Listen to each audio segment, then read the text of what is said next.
Mathrubhumi news പുറത്തുവിടുന്ന exclusive വാർത്തയിലേക്കാണ് ആദ്യം. ഈ തട്ടിപ്പുമായി ബന്ധപ്പെട്ട് നിരവധി വാർത്തകൾ ആദ്യം മുതൽ തന്നെ മാതൃഭൂമി ന്യൂസ് അന്വേഷണാത്മകമായി നൽകിയിരുന്നു. അതിനു പിന്നാലെയാണ് പോലീസിന്റെ അന്വേഷണവും കൂടുതൽ പരാതികൾ വരികയും ഇപ്പോൾ തട്ടിപ്പിന്റെ വ്യാപ്തി എത്രത്തോളം ഉണ്ട് എന്ന് വ്യക്തമാവുകയും ചെയ്തത്. പാതിവില തട്ടിപ്പിന് കളമൊരുക്കിയ എൻജിഒ കോൺഫെഡറേഷനിലെ സർവശക്തൻ KN ആനന്ദ് കുമാർ ആണ് എന്നാണ് ഇപ്പോൾ അന്വേഷണത്തിൽ വ്യക്തമാകുന്നത്. ബൈലോ പ്രകാരം ആനന്ദ് കുമാർ ചെയർമാനല്ല, മാനേജിംഗ് ട്രസ്റ്റി. സംഘടനയുടെ അക്കൗണ്ട് ഓപ്പറേറ്റ് ചെയ്യാനുള്ള അധികാരം ആനന്ദ് കുമാറിനും അനന്തു കൃഷ്ണനും മാത്രമാണുള്ളത്. ബിനിലാണ് വിവരങ്ങളുമായി ചേരുന്നത്. അതേസമയം തന്നെ നേതാക്കളെ പ്രതിക്കൂട്ടിലാക്കുന്നുണ്ട് അനന്തുവിന്റെ മൊഴികളും. ബിനിൽ ഇന്നലെ തന്നെ വളരെ പ്രധാനപ്പെട്ട ചില വിവരങ്ങൾ ബിനിൽ രാവിലെ പ്രജ്ഞാവേശിൽ റിപ്പോർട്ട് ചെയ്തു. പിന്നാലെ അത് പോലീസ് ശരിവെക്കുകയും ചെയ്തു.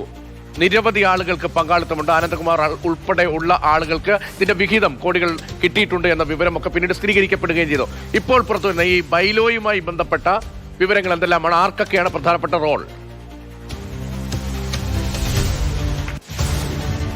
രതീഷ്, ഇതാണ് ഏറ്റവും പ്രധാനപ്പെട്ട ബൈലോ. ഈ ബൈലോ പ്രകാരമാണ് ഈ ട്രസ്റ്റ് ഡീഡ് രജിസ്റ്റർ ചെയ്തിരിക്കുന്നത്. അതായത് എൻജിഒ കോൺഫെഡറേഷന്റെ ഏറ്റവും പ്രധാനപ്പെട്ട രേഖയാണിത്. ഈ ട്രസ്റ്റ് ഡീഡ് പ്രകാരം ചെയർമാൻ അല്ല KN Anand Kumar, managing ട്രസ്റ്റിയാണ്.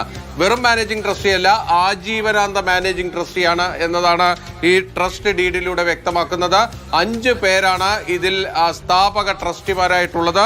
KN Anand Kumar, Ananthu Krishnan, Sheeba Suresh, Jayakumaran Nair, Beena Sebastian. ഇതിൽ അനന്തു കൃഷ്ണൻ സെക്രട്ടറിയായി പ്രവർത്തിക്കുന്നു. അതാണ് ഏറ്റവും പ്രധാനപ്പെട്ട മാനേജിംഗ് ട്രസ്റ്റ് കഴിഞ്ഞാൽ ഏറ്റവും പ്രധാനപ്പെട്ട ചുമതല. ഇവർക്ക് 2 പേർക്കുമാണ് ഈ എൻജിഒ കോൺഫെഡറേഷന്റെ ട്രസ്റ്റ് ഡീഡ് പ്രകാരം അക്കൗണ്ടുകൾ കൈകാര്യം ചെയ്യാനുള്ള അവകാശമുള്ളത്. അതായത് അനന്തു കൃഷ്ണനും KN ആനന്ദ് കുമാറും ചേർന്നാണ് ഈ സംഘടനയുടെ അക്കൗണ്ട് കൈകാര്യം ചെയ്യുന്നത് എന്നതാണ് ഈ ട്രസ്റ്റ് ഡീഡിൽ നിന്ന് വ്യക്തമാകുന്നത്. ഈ ഡീഡിലെ ഇത്തരം കോൺഫെഡറേഷനുകൾ അല്ലെങ്കിൽ കമ്പനികൾ അപ്പോൾ ജോയിന്റ് ആയിട്ടായിരിക്കും അക്കൗണ്ട് കൈകാര്യം ചെയ്യുക. ഇപ്പോൾ ഒരു ചെക്ക് മാറണമെങ്കിൽ, ഒരാൾക്ക് പണം നൽകണമെങ്കിൽ 2 പേർ സൈൻ ചെയ്യേണ്ടി വരും. അങ്ങനെ സൈനിങ് അതോറിറ്റികളെ ചുമതലപ്പെടുത്താറുണ്ടല്ലോ. ഇപ്പോൾ ഈ ബൈലോ പ്രകാരം ആനന്ദ് കുമാറിന് പ്രധാനപ്പെട്ട റോളുണ്ട്. അക്കൗണ്ട് കൈകാര്യം ചെയ്യാനുള്ള അവകാശം ഉൾപ്പെടെ അതിലുണ്ട്. ഈ പണം ആർക്കെങ്കിലും കൊടുക്കണമെങ്കിൽ, ആ ഇടപാടുകൾ നടത്തണമെങ്കിൽ ഈ 2 പേരും ഒപ്പിട്ടാണോ, അതോ അനന്തുവിന് ഒറ്റയ്ക്ക് ചെയ്യാൻ കഴിയുമായിരുന്നോ? എൻജിഒ കോൺഫെഡറേഷന്റെ മുഴുവൻ ഫണ്ട് അക്കൗണ്ടുകളുടെ ഓപ്പറേഷൻ ഈ 2 പേർക്ക് മാത്രമേ പറ്റൂ. അതാണ് ഈ ട്രസ്റ്റ് ഡീഡിൽ പറയുന്നത്. എൻജിഒ കോൺഫെഡറേഷന്റെ ഒരു നേതൃത്വത്തിലാണ് ഈ പറയുന്ന പാതിവിലയ്ക്കുള്ള എല്ലാ സാധനങ്ങളും വിതരണം ചെയ്തിരിക്കുന്നത്. ഇതിന്റെ ഇംപ്ലിമെന്റിംഗ് ഏജൻസിയായി പിന്നീട് അനന്തു കൃഷ്ണന്റെ സ്ഥാപനത്തെയാണ് വച്ചിരിക്കുന്നതെങ്കിൽ പോലും ഇതിന്റെ മുഖമായി നിൽക്കുന്നത് ഈ എൻജിഒ കോൺഫെഡറേഷനാണ്. എൻജിഒ കോൺഫെഡറേഷന്റെ പേരിലാണ് സംസ്ഥാനത്തെ നിരവധി എൻജിഒകൾ ഇതിന്റെ ഭാഗമാകുന്നത്, സീഡ് സൊസൈറ്റികൾ ഇതിന്റെ ഭാഗമാകുന്നത്. സംസ്ഥാന വ്യാപകമായി ഇത്രയും വലിയൊരു തട്ടിപ്പിന് കളമൊരുക്കുന്നത് ഈ എൻജിഒ കോൺഫെഡറേഷൻ എന്ന സംഘടനയുടെ സംവിധാനത്തിന്റെ ബലത്തിലാണ് അനന്തു കൃഷ്ണന് ചെയ്യാൻ കഴിഞ്ഞിരിക്കുന്നത്. അതാണ് ഈ ട്രസ്റ്റിന്റെ ഏറ്റവും പ്രധാനപ്പെട്ട ഒരു പ്രത്യേകത. ഈ ട്രസ്റ്റ് ഡീഡിലെ നമ്മൾ പ്രധാനപ്പെട്ട ഭാഗങ്ങൾ വായിക്കുമ്പോൾ ഇതിന്റെ ഫൗണ്ടർ ആൻഡ് മാനേജിംഗ് ട്രസ്റ്റി എന്നതാണ് KN ആനന്ദ് കുമാറിനെ വിശേഷിപ്പിക്കുന്നത്. ഇതിലെ 6ാമത്തെ ക്ലോസ് ആണ് ഏറ്റവും പ്രധാനപ്പെട്ടത്. 6ാമത്തെ ക്ലോസ് പ്രകാരമാണ് അനന്തു കൃഷ്ണനാണ് ഇതിന്റെ, അതായത് പാതി വിലയ്ക്ക് തയ്യൽ മെഷീൻ, ലാപ്ടോപ്പ്, അതോടൊപ്പം തന്നെ സ്കൂട്ടർ ഇത് വിതരണം ചെയ്യുന്നതിനുള്ള മുഴുവൻ റെസ്പോൺസിബിലിറ്റിയും അനന്തു കൃഷ്ണന് കൈമാറുന്നത്. ഈ ട്രസ്റ്റ് ഡീഡിലെ 6ാമത്തെ ക്ലോസ് പ്രകാരമാണ് അത് കൈമാറിയിരിക്കുന്നത്. അതിന്റെ അടിസ്ഥാനത്തിൽ ഇയാളുടെ വ്യക്തമാകുന്ന ഒരു കാര്യം, ഒരു തട്ടിപ്പ് എങ്ങനെയാണ് ഇത്രയും ചുരുങ്ങിയ നാളുകൾ കൊണ്ട് സംസ്ഥാന വ്യാപകമായി പടർന്നു പിടിച്ചത് എന്നുള്ളത് എത്രത്തോളം ആസൂത്രണത്തോടെ ആയിരുന്നു എന്നുള്ളതാണ്. മാത്രമല്ല, ഇതിന് വഴിയൊരുക്കാൻ വേണ്ടി, അധികാരത്തിലൊക്കെ സമ്മർദ്ദം ചെലുത്താൻ വേണ്ടി എത്ര വലിയ പണമൊഴുക്കാണ് ഇവർ നടത്തിയത് എന്നതുകൂടി വ്യക്തമാണ്. സ്വന്തം ആഡംബര ജീവിതത്തിന് പുറമെ ചെറുതും വലുതുമായ നേതാക്കൾക്ക് എത്രത്തോളം പണം കൊടുത്തിട്ടുണ്ട് എന്നടക്കമുള്ള വിവരങ്ങൾ പോലീസിന്റെ പക്കലുണ്ട്. അത് പക്ഷെ പുറത്തുവിടുന്നുമില്ല ബിനിൽ. മാധു, അക്കാര്യത്തിൽ ഒരു പ്രധാനപ്പെട്ട കാര്യമുള്ളത്, ഈ രാഷ്ട്രീയ നേതാക്കൾക്ക് പണം കൈമാറിയിട്ടുണ്ട് എന്ന കാര്യം നമ്മൾ നേരത്തെ റിപ്പോർട്ട് ചെയ്യുകയും ഇന്നലെ അത് അനന്തു കൃഷ്ണൻ പരസ്യമായി സ്ഥിരീകരിക്കുകയും ചെയ്തിട്ടുള്ളതാണ്. പോലീസിന് മുന്നിൽ ആ കണക്കുകളും രേഖകളും ഒക്കെ തന്നെയുണ്ട്. രാഷ്ട്രീയക്കാരുടെ കാര്യത്തിലാണെങ്കിൽ പല രാഷ്ട്രീയ നേതാക്കളും നേരിട്ടല്ല പണം വാങ്ങിയിരിക്കുന്നത്. അവരുടെ സെക്രട്ടറിമാർ, അവരുടെ ഓഫീസ് കൈകാര്യം ചെയ്യുന്നവർ, അവരുടെ ബെനാമികൾ, അങ്ങനെയാണ് ഈ പണം കൈമാറ്റം നടന്നിരിക്കുന്നത്. പലതും സഹകരണ ബാങ്കിലെ ഈ പറയുന്ന ആളുകളുടെ അക്കൗണ്ടുകളിലേക്കൊക്കെ ട്രാൻസ്ഫർ ചെയ്ത് നൽകിയിട്ടുണ്ട്. അത് സംബന്ധിച്ച പൂർണ്ണമായ വിവരങ്ങൾ പോലീസ് ശേഖരിച്ചിട്ടുണ്ട്.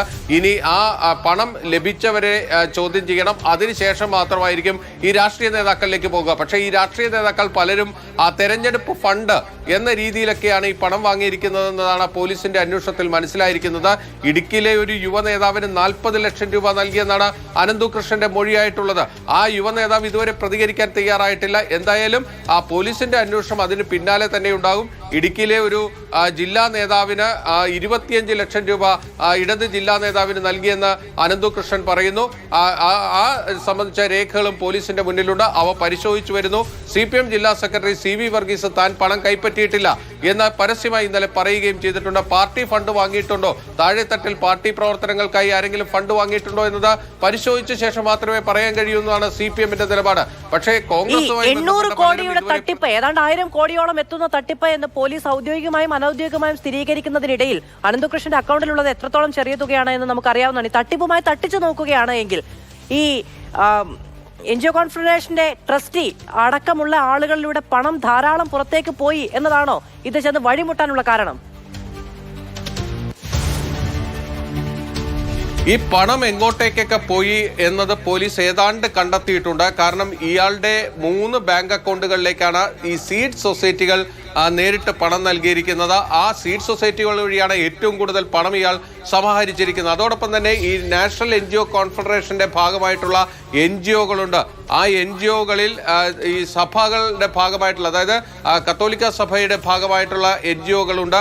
അവരെല്ലാം തന്നെ ചെന്ന് ഇയാൾക്ക് പണം നൽകിയിട്ടുണ്ട്. അവരുടെ ഗുണഭോക്താക്കളെ കണ്ടെത്തി അവരിൽ നിന്ന് പണം സ്വീകരിച്ച് ഈ NGO കോൺഫെഡറേഷൻ വഴിയാണ് നൽകിയിരിക്കുന്നത്. അതാണ് ഈ NGO കോൺഫെഡറേഷന്റെ ബൈലോ പ്രധാനമായി മാറുന്നത്. കാരണം ഈ ബൈലോ പ്രകാരം ഈ പദ്ധതിയുടെ നടത്തിപ്പ് ചുമതല പൂർണ്ണമായും അനന്തു കൃഷ്ണന് കൈമാറുകയാണ് ചെയ്തിരിക്കുന്നത്.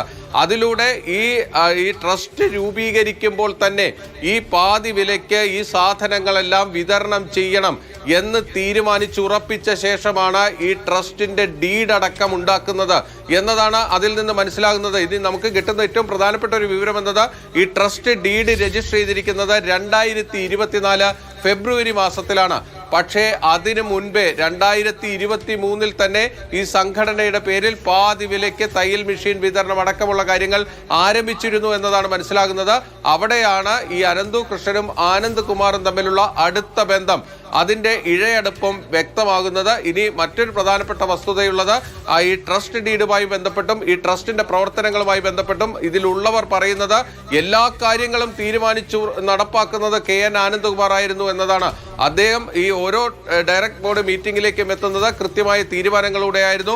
ആ തീരുമാനങ്ങൾ അദ്ദേഹം പ്രഖ്യാപിക്കും, അതെല്ലാവരും കൈയടിച്ച് പാസാക്കും. അങ്ങനെയാണ് മുന്നോട്ട് പോയിരുന്നത് എന്നതാണ്. ഇപ്പോൾ ജസ്റ്റിസ് CN രാമചന്ദ്രൻ നായർ അടക്കം ഈ കേസിൽ പ്രതിസ്ഥാനത്തേക്ക് വന്നിരിക്കുകയാണ്. ആ പെരിന്തൽമണ്ണയിലെ കേസിൽ ജസ്റ്റിസ് CN രാമചന്ദ്രൻ നായർ പ്രതിയായി വരുന്നത്. ഇതിന്റെ അഡ്വൈസറി ബോർഡ് ചെയർമാനായി അദ്ദേഹം ഈ ട്രസ്റ്റ് ഡീഡിന്റെ ഭാഗമായി വരുന്നു എന്നതാണ്.